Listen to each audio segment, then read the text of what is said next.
Hello everyone, I am Divya Singh. Welcome to my YouTube channel Shiksharthi by Divya. जो हम mains answer writing की जो है सीरीज चला रहे हैं क्लासेस की, आज उसकी जो है तो क्लास 8 है। और प्रीवियस क्लासेस में जो 7 क्लासेस हैं उसमें हमने आपको बहुत सारी चीज़ें बताई हैं, जैसे कि इंट्रो हो गया, मेन बॉडी किस तरीके से लिखना है, प्लस आपको कई सारे एग्जाम्पल क्वेश्चंस के थ्रू हमने समझाया है। उसके बाद डायरेक्टिव वर्ड्स क्या होते हैं या फिर पुछल्ले शब्द क्या होते हैं, फिर क्वेश्चन को कैसे समझा जाए, क्वेश्चन की समझ कैसी बढ़ाई जाए, ये सारी बातें जो है तो अभी हम आपको ऑलरेडी क्लास जो 7 क्लासेस हो चुकी हैं ऑलरेडी यूट्यूब पे अपलोड है, उस पर हमने आपको ऑलरेडी ये सारी चीज़ें बताई हैं। तो जो कोई भी ये सारी चीज़ें अगर आप पहली बार ही क्लास देख रहे हैं और आपने अगर ये सारी चीज़ें मिस कर दी हैं तो जाके उन क्लासेस को ज़रूर देखिए, क्योंकि तभी आपको सारी चीज़ें अच्छे से समझ में आएंगी। और आज हम लोग जो है तो बात करने वाले हैं, जैसे कि आपको स्क्रीन पे दिख ही रहा है, किसके बारे में, फ्लो चार्ट के बारे में। अब मैं आपको कई बार फ्लो चार्ट के बारे में बता चुकी हूँ, फ्लो चार्ट बना के भी जो है तो आपको दिखा चुकी हूँ। 2 नंबर के जो क्वेश्चन होते हैं, 2 मार्कर क्वेश्चन, उसमें किस तरीके से इसे यूज़ करके विथ फ्लो चार्ट आपको आंसर लिखना है, वो भी मैं आप लोगों को एग्जाम्पल के थ्रू दिखा चुकी हूँ, खुद लिख के बता चुकी हूँ प्रीवियस क्लासेस में। लेकिन आज हम इस पर डिटेल में बात करने वाले हैं कि फ्लो चार्ट होता क्या है, कैसे बनाना है, इसके क्या इम्पोर्टेंस है, महत्व, प्रकार, टाइप्स, और क्या सही तरीका होता है फ्लो चार्ट बनाने का, और क्या हमको फ्लो चार्ट में मतलब कुछ लोग कुछ गलत तरीके से भी समझ लेते हैं, वो सारे डाउट आपके आज हम फ्लो चार्ट के रिगार्डिंग क्लियर करने वाले हैं। उसके अलावा जो कोई भी हमसे जुड़ना चाहता है, टेलीग्राम की जो लिंक है वो हमारे इस वीडियो के डिस्क्रिप्शन बॉक्स पे आपको मिल जाएगी, प्लस जो हमारा व्हाट्सएप नंबर है वो भी आपको मिल जाएगा। तो अगर जो भी कोई हमसे ज्वाइन होना चाहते हैं, जुड़ना चाहते हैं, वो इन दोनों से हमसे कांटेक्ट कर सकते हैं। अब हम चलते हैं अपने टॉपिक पे। फ्लो चार्ट क्या होता है? सबसे पहला हमारा पॉइंट नंबर 1 है कि what is flow chart. Flow chart क्या होता है? सो बेसिकली फ्लो चार्ट एक डायग्रामेटिक प्रेजेंटेशन है। कैसा है डायग्रामेटिक? मतलब कि हम उसमें चित्र के एक तरीके से अगर आप देखें, विजुअल प्रेजेंटेशन, डायग्रामेटिक प्रेजेंटेशन, उसमें हम डायग्राम के थ्रू, चित्र के थ्रू, फिगर के थ्रू आपको, जैसे मान लीजिए अब ये ही हो गया इस तरीके से, तो ये क्या है, एक तरीके का डायग्राम आप मान लीजिए, स्केच टाइप का। इसके थ्रू जो है तो हम जो भी इंफॉर्मेशन बताना चाहते हैं उसको क्रमबद्ध, जैसे फर्स्ट, सेकंड, थर्ड, फोर्थ, तो ये क्या है, क्रमबद्ध है, सिस्टमैटिक है, स्टेप बाय स्टेप है। इसको हम आपको step by step systematic way में और विजुअली वे में क्या करते हैं, प्रेजेंट करते हैं। किसको? जो कंटेंट होता है, जो आंसर होते हैं, जो कीवर्ड्स होते हैं उनको। यानी फ्लो चार्ट एक ऐसा डायग्रामेटिक प्रेजेंटेशन हो गया जिसमें जो इंफॉर्मेशन होती हैं उनको किस तरीके से क्रमबद्ध, सिस्टमैटिक, ऑर्डरली वे में और विजुअली वे में आपको क्या किया जाता है, प्रस्तुत किया जाता है, प्रेजेंट किया जाता है। तो ये फ्लो चार्ट हो गया। अब फ्लो चार्ट आपको समझ में आएगा और आगे मैं आप लोगों को कई तरीके के फ्लो चार्ट बताऊंगी, उससे और आप लोगों को फ्लो चार्ट के बारे में पता चलेगा। तो आपको ये इतना जानना जरूरी नहीं क्या होता है क्या नहीं, इसका आपको बेसिक इन्फॉर्मेशन, लेकिन कैसे बनाना है, किस किस तरीके के फ्लो चार्ट हैं, क्या एडवांटेज है, ये सब जानना आप लोगों के लिए ज़्यादा इम्पॉर्टेंट है। प्लस एक चीज़ और याद रखना है, क्या आपको पता है, कम शब्द, स्पष्ट दिशा और अच्छा प्रेजेंटेशन, यानी लिमिटेड वर्ड्स और स्पष्ट यानी क्लियर डायरेक्शन और एक अच्छा presentation, good presentation is equal to high scoring answer. और ये तीनों चीज दिलाने में मतलब ये तीनों चीज आप कैसे वो कर सकते हैं, with flow chart. Flow chart अगर रहेगा तो आपको शब्द भी कम लिखने पड़ेंगे, प्लस क्लियर डायरेक्शन इससे पता चलता है, और साथ ही में आपका प्रेजेंटेशन भी अच्छा हो जाता है। तो आपको हाई स्कोर, आपका जो आंसर वो एक हाई स्कोरिंग आंसर बन जाता है और आपको हाई मार्क्स भी मिलते हैं अगर आप फ्लो चार्ट का यूज करते हैं। पॉइंट नंबर 2, एमपीपीएससी मेंस में फ्लो चार्ट का महत्व, importance of flow chart in MPPSC mains. क्या क्या है? सबसे पहले उत्तर आकर्षक, यानी कैसा दिखाई देता है, अट्रैक्टिव। कैसा दिखाई देता है? अट्रैक्टिव दिखाई देता है। ये इसका एक सबसे पहला हो गया। उसके बाद क्या है, मतलब आप आपने अपनी कॉपी को सबसे यूनिक दिखाया है, सबसे अलग दिखाया है, इसलिए आपकी कॉपी क्या है, आपका आंसर कैसे दिखने लगता है, अट्रैक्टिव दिखने लगता है। स्वाभाविक सी बात है, जब आप अपने कॉपी में कुछ अलग करोगे, कुछ और तरीके से समझाओगे, अलग अलग different kinds of flow chart का यूज करेंगे, तो आपके जो आंसर्स हैं वो कैसे रहेंगे, अट्रैक्टिव रहेंगे टू द चेकर।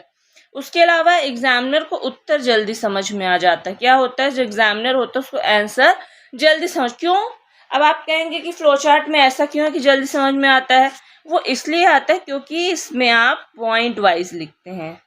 जो कीवर्ड्स होते हैं वो ऑलरेडी आप फ्लो चार्ट में मतलब डायग्राम के थ्रू या फ्लो चार्ट के थ्रू आप रिप्रेजेंट करते हो कीवर्ड्स को, इसलिए आंसर जल्दी समझ में आता है, क्लियर डायरेक्शन मिलता है।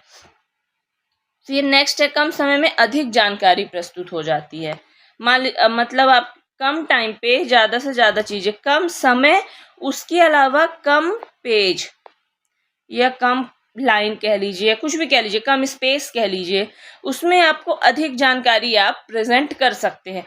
क्यों, क्योंकि फ्लो चार्ट जब आप लिखते हैं, जो आप इतने सारे लाइन में लिखेंगे उसमें आपकी 5 लाइन वेस्ट होगी, वही आप चीज़ें फ्लो चार्ट के थ्रू बहुत ही कम स्पेस में, समय में आप ज़्यादा से ज़्यादा इंफॉर्मेशन प्रेजेंट कर सकते हैं।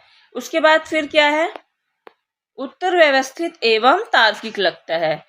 पहले हमने बताया है कि सिस्टमैटिक होगा और लॉजिकल लगता है, आपका जो आंसर है वो सिस्टमैटिक लगेगा और लॉजिकल लगता है जब आप उसको फ्लो चार्ट के थ्रू रिप्रेजेंट करते हैं। तब प्रेजेंटेशन बेहतर होने से अतिरिक्त अंक मिलने की संभावना बढ़ जाती है। यानी जब आपका प्रेजेंटेशन अच्छा होगा तो आपको जो एक्स्ट्रा मार्क्स होते हैं, मान लीजिए आपका कोई 10 मार्क का क्वेश्चन है और आपको अगर वहाँ पे 4.5 मार्क्स मिलने वाले हैं प्लस, लेकिन आपने उसमें जो फ्लो चार्ट है वो बहुत ही क्रिएटिवली वे में यूज किया, तो उसमें आपको +1 मार्क्स और भी मिल जाएंगे, उसकी भी पॉसिबिलिटीज बढ़ जाती हैं। एक ये इसका एडवांटेज हो गया, इंपॉर्टेंस। बड़े पैराग्राफ की जगह विजुअल रिप्रेजेंटेशन प्रभावशाली होता है। तो पैराग्राफ तो हमको लिखना ही नहीं है, ये तो बहुत बड़ा एक नेगेटिव आप एक्सपेक्ट कह लीजिए, आपको पैराग्राफ एमपीपीएससी मेंस पे लिखना ही नहीं है। विजुअल जो फ्लो चार्ट होता है उससे आपका विजुअल रिप्रेजेंटेशन भी इफेक्टिव हो जाता है, प्रभावशाली हो जाता है। और भी कई सारे इम्पोर्टेंस होते हैं जो कि आपको मेंस में ज़्यादा से ज़्यादा नंबर दिलाने के लिए इम्पोर्टेंट होते हैं। अगर आप फ्लो चार्ट का यूज़ करते हैं तो क्या क्या आपका उत्तर आकर्षक दिखाई देता है, जल्दी समझ में आता है, कम समय में, कम स्पेस जगह में भी अधिक जानकारी प्रस्तुत होती है, उत्तर व्यवस्थित तार्किक लगता है, प्रेजेंटेशन बेहतर होने से अतिरिक्त अंक मिलने की संभावना बढ़ जाती है, बड़े पैराग्राफ की जगह विजुअल रिप्रेजेंटेशन प्रभावशाली होता है यानी कि इफेक्टिव होता है। ये सारे इंपॉर्टेंस हो गए फ्लो चार्ट के। अब फ्लो चार्ट कब बनाना चाहिए, फ्लो चार्ट का यूज हमें कब करना है, जब प्रक्रिया पूछी गई हो या स्टेप्स पूछे गए हो। जब स्टेप्स पूछे गए हो तो आप 2 तरीके से बना सकते हैं, और भी तरीके से बना, जैसे मान लीजिए ये हो गया first step, then second, then third, and इसी तरीके से आप सारे बना सकते हैं। उसके अलावा कौन सा हो गया, उसके अलावा इस तरीके से आप बना सकते हैं, जैसे आपने फर्स्ट स्टेप लिखा, फिर सेकेंड स्टेप लिखा, फिर थर्ड स्टेप, इसी तरीके से, और ऐसे ही आप आगे बना सकते हैं। और भी कई तरीके हैं, जैसे ये फ्लो चार्ट हो गया, इसमें आपने फर्स्ट यहाँ, second, third, fourth, fifth, sixth, seventh, eighth, इस तरीके से भी आप ये जो प्रक्रिया वाले क्वेश्चंस होते हैं जिसमें स्टेप्स पूछा जाता है, प्रोसेस पूछी जाती है, उसमें आप इसको बना सकते हैं इस तरीके के फ्लो चार्ट। प्लस जब कारण पूछे गए हों, प्रभाव पूछे गए हों, तो कई तरीके के इसमें आप फ्लो चार्ट बना सकते हैं जो मैं आगे आप लोगों को बताऊंगी। जब आपको किसी का सॉल्यूशन लिखना हो, लेकिन इसमें आप ये याद रखें कि मेनली फोकस कीजिएगा आप कीवर्ड के ऊपर, कीवर्ड के थ्रू। और अगर 7 नंबर का क्वेश्चन है तो वहाँ अगर आप समझा रहे हैं, इस तरीके से स्टेप्स लिख रहे हैं, तो पूरा आपको इन डिटेल लिखना पड़ेगा, क्योंकि फ्लो चार्ट बनाने के बाद वहाँ पे ज़्यादा स्पेस आपके पास नहीं बचता है, इसलिए यहीं पे आपको पूरा स्टेप मतलब जो भी आप एक लाइन में बताना चाहते हैं वहाँ पे आप पूरा लिख के आए। उसके अलावा योजना और स्कीम का कार्य प्रवाह बताना हो तो उसमें भी इसी टाइप का फ्लो चार्ट बनेगा। प्रशासनिक व्यवस्था समझानी हो जब तब, विकास का क्रम भी इसी टाइप का आपका फ्लो चार्ट बनेगा। किसी कॉन्सेप्ट को अगर आपको सरल बनाना है, इजी बनाना है, प्रेजेंटेबल बनाना है, तो आप फ्लो चार्ट का मतलब फ्लो चार्ट बना सकते हैं। ये मतलब ऐसे जैसे प्रोसेस पूछा गया हो, कारण पूछे गए हों, इफेक्ट्स पूछे गए हों, आपको अगर सॉल्यूशंस लिखने हो, स्कीम का कार्य प्रवाह बताना हो, प्रशासनिक व्यवस्था समझनी हो, विकास का क्रम बताना हो, मतलब किसी कॉन्सेप्ट को सरल, इन सारे केसेस पे आपको फ्लो चार्ट बनाना चाहिए। उसके बाद फ्लो चार्ट कब नहीं बनाना, अभी हमने पढ़ा कब बनाना चाहिए, अभी कि कब नहीं बनाना चाहिए। अब जैसे मैं इतना इंपॉर्टेंस आप लोगों को फ्लो चार्ट का बता रही हूँ, इतना फ्लो चार्ट के बारे में बता रही हूँ, तो आप सोचेंगे कि फ्लो चार्ट बहुत वो, लेकिन कहीं कहीं पे नहीं, केवल फ्लो चार्ट बनाकर आंसर आपको कंप्लीट नहीं करना है, आंसर एंड नहीं करना है। क्यों? क्योंकि फ्लो चार्ट के साथ में कंटेंट का भी होना जरूरी है, और कंटेंट का होना ज्यादा जरूरी है। फ्लो चार्ट तो बस उसको एक अलग पहचान, एक अलग दिशा और क्लैरिटी और अट्रैक्टिव बनाता है आपके आंसर को, लेकिन ये नहीं करना है कि केवल फ्लो चार्ट बनाकर ही आपने अपना आंसर कंप्लीट कर दिया। उसके अलावा जो फैक्ट्स हैं, फैक्ट्स आधारित जो है तो छोटे उत्तर होते हैं, जहाँ पे आपको फैक्ट्स ज्यादा लिखने हैं और छोटे आंसर है, वहां पे अनावश्यक इस तरीके का फ्लो चार्ट बना के आपको स्पेस अपना खत्म नहीं करना है। यानी कि ये नहीं कि आपको स्पेस की ऑलरेडी कमी है, छोटा आंसर है जिसमें ज्यादा से ज्यादा फैक्ट्स लिखने हैं, उसमें भी आप जो है तो फ्लो चार्ट बना के आ गए, वहां पे आपको नहीं बनाना। यानी जहाँ पे आवश्यकता है, जहाँ पे रिक्वायरमेंट है, बस वहीं पे आपको ये चीजें फ्लो चार्ट बनानी है, हर जगह नहीं बनाना। जहां विश्लेषण यानी कि एनालिसिस ज्यादा करना हो, ज्यादा आवश्यक हो, वहां केवल डायग्राम पर निर्भर ना रहे, वहां पूरा का पूरा ये नहीं कि आप सिर्फ डायग्राम पर निर्भर है, वहां पे एनालिसिस पे ज्यादा फोकस कीजिए। एनालिसिस करना है तो फिर अच्छे से आप एनालिसिस पे फोकस कीजिए। अब हमारा जो नेक्स्ट स्लाइड है, फ्लो चार्ट बनाते समय किन बातों का ध्यान, कौन कौन सी बातें याद रखनी है। बॉक्स छोटे रखें, केवल कीवर्ड्स लिखें, एक दिशा में एक डायरेक्शन में फ्लो रखें, अधिक सजावट ना करें, मतलब कि आपने सोचा कि अलग दिखेगा, अट्रैक्टिव दिखेगा, तो उसमें बहुत सारा आप सजावट कर दें, ये भी नहीं करना है। इससे क्या होगा कि आपका आंसर मतलब अच्छा दिखने की जगह खराब दिखने लगेगा, ये नहीं करना है। और एक दिशा में फ्लो रखने का मतलब ये है कि अगर आप इधर से 1 2 3 4 कर रहे हैं, 5 इस तरीके से, तो इसी तरीके से करिए, नहीं कि यहाँ 1 लिखा, यहाँ 2, इधर 3, इस तरीके से नहीं करना। यानी जो आपका डायरेक्शन होना चाहिए वो एक ही दिशा में होना चाहिए। उसके बाद ब्लैक या ब्लू पेन से, आप सबको पता है कि ब्लैक या ब्लू पेन ही उसमें वो होता है, तो ब्लैक और ब्लू पेन से साफ प्रेजेंटेशन देना है, यानी कि साफ आपको क्लियर जो है तो फ्लो चार्ट बनाना है। उसके बाद उत्तर के बीच में, यानी जो आंसर्स होते हैं उनके बीच में आपको उचित स्थान पर ही फ्लो चार्ट बनाना है। जैसे फॉर एग्जाम्पल ये आपका क्वेश्चन, मान लीजिए 10 मार्कर क्वेश्चन हो गया। अब यहाँ पे आपने इंट्रो दिया, उसके बाद कॉजेस पूछा गया है आपसे किसी भी चीज का, तो आपने इस तरीके से मान लीजिए कि एक फ्लो चार्ट बनाया, और ये यहाँ पे बस आपको फ्लो चार्ट का प्रयोग करना है, पॉइंट लिखने हैं, उसके बाद में आपको यहाँ पे डिटेल में एक्सप्लेन करना है उनको। अब ये नहीं कि यहाँ भी आप फ्लो चार्ट बनाएं, सिर्फ आपको जो उचित स्थान है वहां पे ही आपको बस फ्लो चार्ट बनाना है। उसके बाद नेक्स्ट पॉइंट है पॉइंट नंबर 7, फ्लो चार्ट के प्रमुख प्रकार। क्या है फ्लो चार्ट के क्या कौन से प्रकार, तो ये मैं आप लोगों को बताती हूँ कितने। जैसे कि मान लीजिए एक अगर आपको कोई 3 पॉइंट लिखना है, इस तरीके का आप फ्लो चार्ट बना सकते हैं। उसके अलावा अगर आपको 4 पॉइंट लिखने हैं, एक ये 6 भी इसमें आपको बनाना हो तो बना सकते हैं।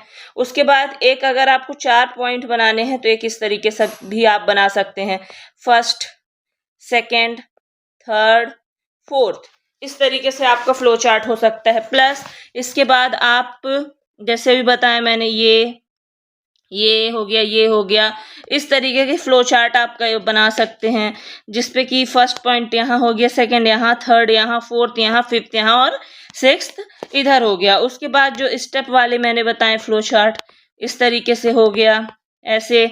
और इसके बाद आप इस तरीके से भी जो है तो फ्लो चार्ट बना सकते हैं। स्टेप वाले में आपको कहीं पे क्रम दिखाना है, वो आप यहाँ पे बना सकते हैं। उसके अलावा भी कई तरीके के फ्लो चार्ट, जैसे कि ये हो गया, आपको इसमें कई सारे पॉइंट लिखने हैं, तब इस तरीके का फ्लो चार्ट आप यूज़ कर सकते हैं। इसी में आप इस तरीके का बना के भी फ्लो चार्ट यूज़ कर सकते हैं। उसके बाद जैसे हो गया 1 2 3 4 5 6 7 पॉइंट्स आप इसमें लिख सकते हैं। उसके अलावा अगर आपको दिखाना है इस तरीके का आप बना के और फ्लो चार्ट बना सकते हैं। इसमें आप 1 2 3 4 5 6 7 8 पॉइंट आप इसमें बता सकते हैं। उसके अलावा अगर आपको और बनाना है ऐसे बना के, इसमें भी कई तरीके के और सारे, मतलब अगर 4 की जगह इसमें आप और भी, जैसे यहाँ पे मैंने बताया तो ये रेक्टेंगल के शेप में था और ये कैसा है, ये स्क्वायर के शेप में है। इस तरीके से आप बना सकते हैं। प्लस फिर मान लीजिए ये कॉपी हो गई आपकी, ऐसे यहाँ पे साइड से करके इस तरीके से कई सारे फ्लो चार्ट बना सकते हैं। उसके अलावा जैसे लाइन है, लाइन की इधर से ऐसे करके यहाँ पे ऐसे आप फ्लो चार्ट बना के और अपने पॉइंट लिख सकते हैं। उसके अलावा इस तरीके से भी इसको सेम रिवर्स कर दिया जाए तो भी आप अपने इसमें पॉइंट्स कई सारे फ्लो चार्ट बना के लिख सकते हैं। और इसमें आपका अलग अलग तरीके के, अब आप खुद सोचिए कि और भी आप अलग अलग तरीके के कई सारे फ्लो चार्ट होते हैं। ये तो मैंने कुछ ही आपको फ्लो चार्ट बताए हैं, और भी कई सारे, जैसे कि एक ये हो गया, इस तरीके से भी आप अपना पॉइंट लिख सकते हैं। ये सिंपल फ्लो चार्ट हो गया। जब आपको लाइन में अगर अपनी बातों को बताना है और फ्लो चार्ट का यूज़ करना है, तब आप इस तरीके का फ्लो चार्ट यूज़ कर सकते हैं। तो ये कई सारे जो हैं तो फ्लो चार्ट के जो है तो इम्पॉर्टेंट टाइप्स हो गए। अब यहाँ पे हमने कई तरीके के फ्लो चार्ट समझे। उसके बाद अब हम क्या देखने वाले हैं, जो सबसे बड़ी गलती जो एस्पिरेंट्स होते हैं, जो बच्चे हैं, वो करते हैं। क्या करते हैं कि जो पूरा आंसर होता है उसी को फ्लो चार्ट में लिखते हैं। तो ये नहीं करना है आपको, पूरा आंसर आपको फ्लो चार्ट में नहीं लिखना है। फ्लो चार्ट बस उसका एक पार्ट होता है, थोड़ा सा विजुअली रिप्रेजेंट करने के लिए, लेकिन पूरा आंसर आपको फ्लो चार्ट पे नहीं लिखना है। जैसे भी मैंने बताया ना कि अगर आपका ये 2 पेज का मान लीजिए कॉपी रहता है, 2 पेज आपको मिलते हैं लिखने के लिए, तो इतना स्पेस ही बस आपको लेना है लिखने के लिए, फ्लो चार्ट के लिए। पूरा का पूरा स्पेस नहीं, यहाँ पे आपका कंटेंट आएगा। क्या आएगा? कंटेंट। अगर आप कंटेंट नहीं लिखोगे, सिर्फ फ्लो चार्ट ही लिखो, बना के आओगे और कीवर्ड्स लिख के आओगे, तो आंसर आपको, मार्क्स आपको नहीं मिलेंगे। फ्लो चार्ट क्या करता है? केवल प्रेजेंटेशन को मजबूत करता है। क्या करता है? केवल प्रेजेंटेशन को मजबूत करता है, कंटेंट का विकल्प नहीं है। ये नहीं कि अगर आपके पास कंटेंट कम है, आपको कंटेंट अच्छे से नहीं पता, तो आप फ्लो चार्ट बना के आ जाएंगे तो आपको नंबर मिलेंगे। नहीं, ऐसा नहीं होगा। अगर आप सिर्फ फ्लो चार्ट बना के आओगे तो नंबर आपको नहीं मिलेगा, आपको कंटेंट भी अच्छा लिखना होगा। जैसे 70% आंसर जो कंटेंट होता है रिटर्न आप जो लिखते हैं, प्लस 30% विजुअल प्रेजेंटेशन, इसको आप 20% भी कर सकते हो या 15% भी। लेकिन जो मेजर प्रोपोर्शन होना चाहिए, वो जो आप आंसर राइट करके आते हो, लिख के आते हो, उसी का होना चाहिए। यही आपकी एक प्रभावी रणनीति होती है, इफेक्टिव स्ट्रैटेजी होती है आंसर लिखने की। यानी कि फ्लो चार्ट का वेटेज आपका 20 to 15% ही होना चाहिए, ज़्यादा नहीं होना चाहिए। ये नहीं कि सिर्फ फ्लो चार्ट ही आपकी कॉपी में दिखे, कंटेंट भी दिखे, प्लस उस कंटेंट को और अच्छे से रिप्रेजेंट करने के लिए, एक और अच्छे से डायरेक्शन, क्लियर डायरेक्शन देने के लिए आपको वहाँ पे फ्लो चार्ट का यूज करना है। फ्लो चार्ट आपके आंसर को बोलते हैं ना कि सोने में सुहागा, तो जो सोना ऑलरेडी आप कंटेंट लिख रहे हो, उसमें सुहागा जो हो गया और अच्छा जो उसको कर रहा है, वो आपका फ्लो चार्ट होता है। इस तरीके से समझना है, ना कि आपको सिर्फ फ्लो चार्ट पे ही डिपेंडेंट रहना है। प्लस एक गोल्डन रूल हो गया, क्या कि जहां फ्लो चार्ट से जानकारी 5 सेकंड में समझाई जा सकती, वहां 10 लाइनें लिखने की आवश्यकता नहीं है।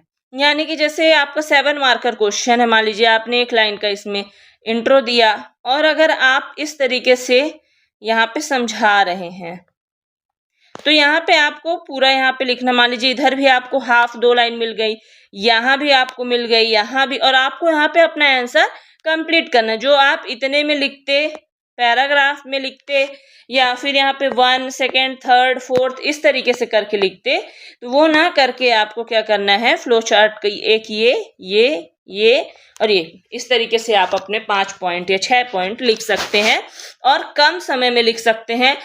प्लस आप और अच्छे से लिख सकते हैं, जितना आप 1 2 3 नंबरिंग करके लिखते उससे ज़्यादा अच्छे से आप इसमें लिख सकते हैं। और प्लस आपका स्पेस मैनेजमेंट भी वहाँ पे अच्छे से हो जाएगा और आपको कम टाइम भी लगेगा आंसर लिखने में। यही क्या होता है, स्मार्ट आंसर राइटिंग है। यही इसमें और कोई चीज नहीं है, इसमें अलग से यही चीज है, बस यही छोटी छोटी चीजें होती हैं जो आपको समझनी होती हैं और जो समझ गया वही मेंस में अच्छे नंबर लाता है। एक और इन्फॉर्मेशन है आप लोगों के लिए, प्री प्रोग्राम प्लस मेंस का प्रोग्राम प्लस टेस्ट सीरीज 2025 और 26 वालों के लिए मेंस की टेस्ट सीरीज, प्री का बैच और मेंस का बैच जो कोई भी ऐड होना चाहते हैं तो आपको स्क्रीन पे व्हाट्सएप नंबर दिख रहा होगा, आप उस पर मैसेज करके उस पर ऐड हो सकते हैं। और डिस्क्रिप्शन बॉक्स पे भी जो है तो नंबर दिया हुआ है, आप उसमें व्हाट्सएप के थ्रू हमसे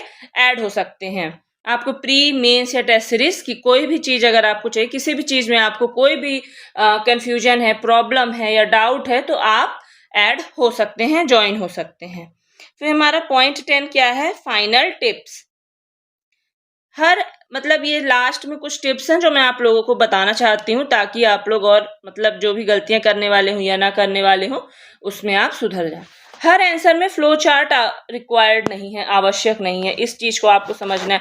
जो छोटे आंसर हैं या तथ्य वाले हैं उसमें, फैक्ट्स वाले हैं उसमें आपको फ्लो चार्ट नहीं यूज करना है। हर उसमें फ्लो चार्ट आपको रिक्वायर्ड नहीं है, जहां पे उसकी रिक्वायरमेंट हो वहीं पे आपको फ्लो चार्ट का यूज करना है। यानी कि जहां उपयुक्त हो वहीं उपयोग करें, जहां उसका यूज हो वहीं पे उसका यूज करें, वहीं पे आप बनाएं।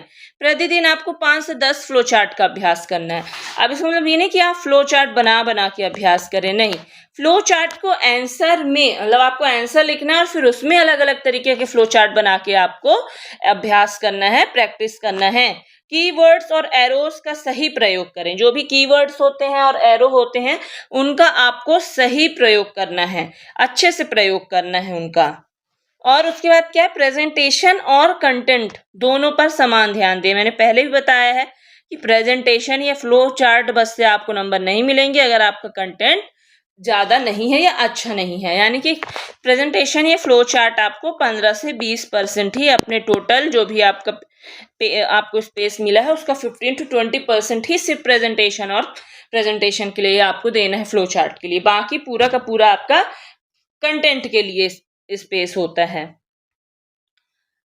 उसके बाद क्या, अगर मतलब एमपीपीएससी मेंस में आपको अलग दिखना है, दूसरों से अलग दिखना है तो कुछ ना कुछ आपको अलग करना पड़ेगा। आपकी कॉपी जो है तो दूसरों से, दूसरे एस्पिरेंट से अलग दिखनी चाहिए।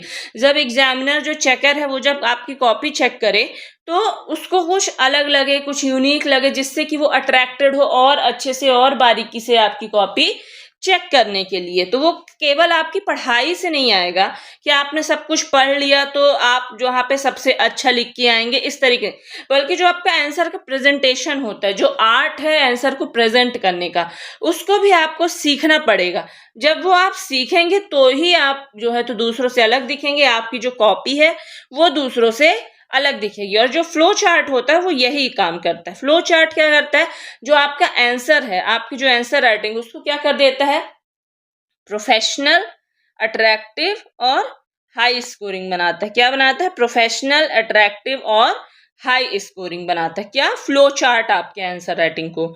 और जो भी अगर आप उसका डेली प्रैक्टिस कर रहे हैं, अगर आप फ्लो चार्ट की विथ आंसर, तो आपको जो मेंस है उसमें आपको केवल जो मार्क्स मिलने वाले हैं वो सिर्फ आपकी नॉलेज के बेस पे नहीं मिलने वाले कि आपने कितनी पढ़ाई की है या कितनी पढ़ाई नहीं की है, बल्कि आपको और एक्स्ट्रा मार्क्स इसलिए भी मिल देंगे क्योंकि आपका जो प्रभावशाली, जो इफेक्टिव आपका जो प्रेजेंटेशन है उसके कारण भी आपको एक्स्ट्रा मार्क्स मिलेंगे। यानी अगर आपको दूसरों से अलग अपनी कॉपी दिखाना है तो आपको फ्लो चार्ट का फ्लो चार्ट का यूज़ अपने कॉपी में करना है और जहाँ पे भी रिक्वायरमेंट हो वहाँ पे आपको मैप जरूर बनाना है, चाहे एमपी का मैप हो चाहे इंडिया का मैप हो, वो आपको बनाना है। ये सब आपकी कॉपी को सबसे अलग बनाते हैं, प्रोफेशनल बनाते हैं, अट्रैक्टिव और हाई स्कोरिंग बनाते हैं। ये सारी चीज़ें आपको फ्लो चार्ट के लिए अपने दिमाग में याद रखनी है। आज जो मैंने टिप्स बताए हैं वो भी आपको याद रखना है कि क्या करना है क्या नहीं करना है, फ्लो चार्ट का क्या इंपॉर्टेंस है, किस प्रकार के फ्लो चार्ट बनाए जा सकते हैं, ये भी आपको और भी तरीके के फ्लो चार्ट बनाए जाते हैं। अगर आप हमसे जुड़ेंगे तो वो भी हम आपको बताएंगे, या फिर नेक्स्ट क्लास अगर हम बनाते हैं तो उसमें हम और तरीके के फ्लो चार्ट आपको बताएंगे, सिखाएंगे, ताकि आप और अच्छे से जब आप आंसर लिखें तो आपको इजीली जो है तो फ्लो चार्ट याद हो जाए कि ये वाला फ्लो चार्ट इसमें बन जाएगा, ये वाला इसमें बनेगा, तो आप और आपका माइंड और क्लियर हो जाएगा। अगर आपको आज का वीडियो अच्छा लगा हो तो वीडियो को लाइक कीजिए, चैनल को सब्सक्राइब कीजिए और कमेंट कीजिए। Thank you.